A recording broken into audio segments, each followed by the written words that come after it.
Heather Robinett lives a busy, full life. She's involved in her community, always on the go with 5 kids to wrangle, and she has the kind of technology-facing job that can be difficult to explain.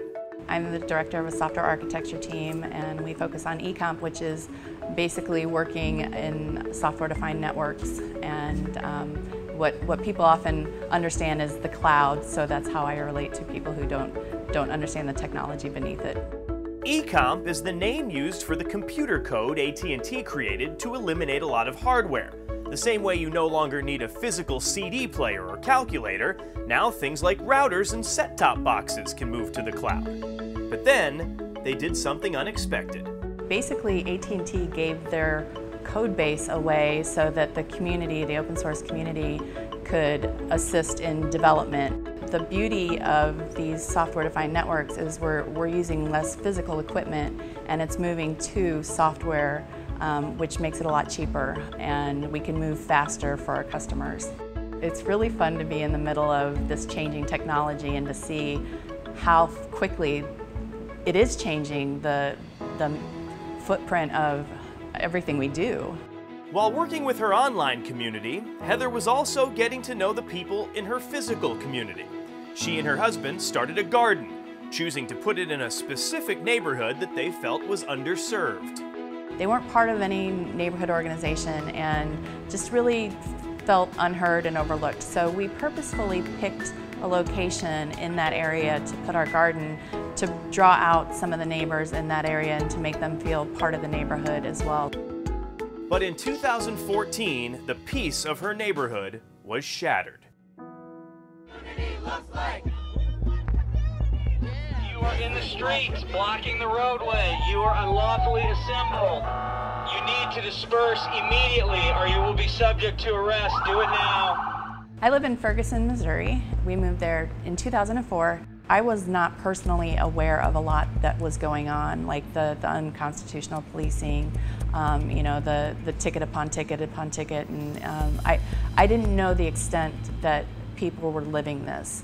A Ferguson police officer shot and killed an unarmed teenager, and when the grand jury chose not to pursue charges, tensions boiled over. What you're looking at is the aftermath of the grand jury deciding not to indict Officer Wilson. The night that the non-indictment came out, that was really tough for us as a family.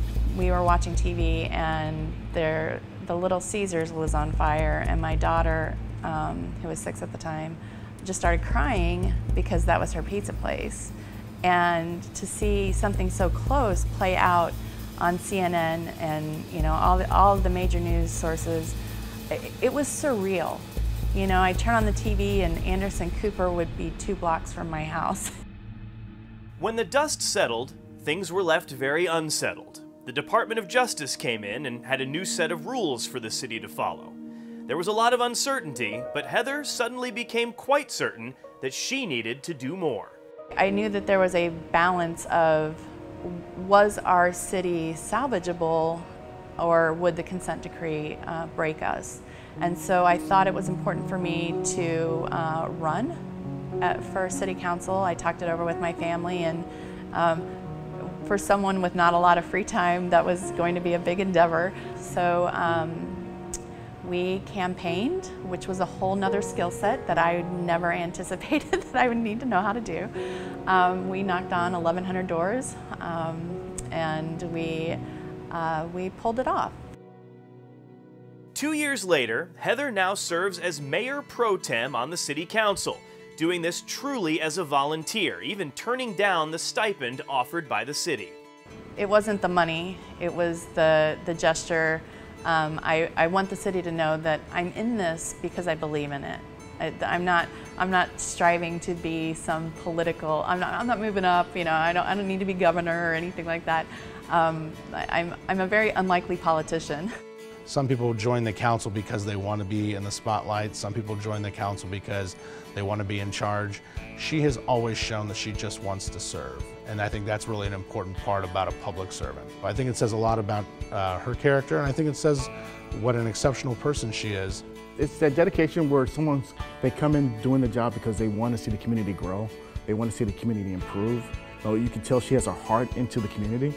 And just like her day job is about trying to bring countless software systems together to work in harmony, Heather spends her free time trying to bring that togetherness back to a place she loves. There's so much work to be done, and there are minds that you'll never change, and there are people that will always believe what they believe to be true.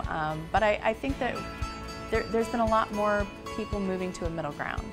So that's been good to see. There are a lot of things that I'm proud of. Are we there yet? No, but I believe I will run again next year when I'm up for re-election. I think there's a lot of work that I still need to finish.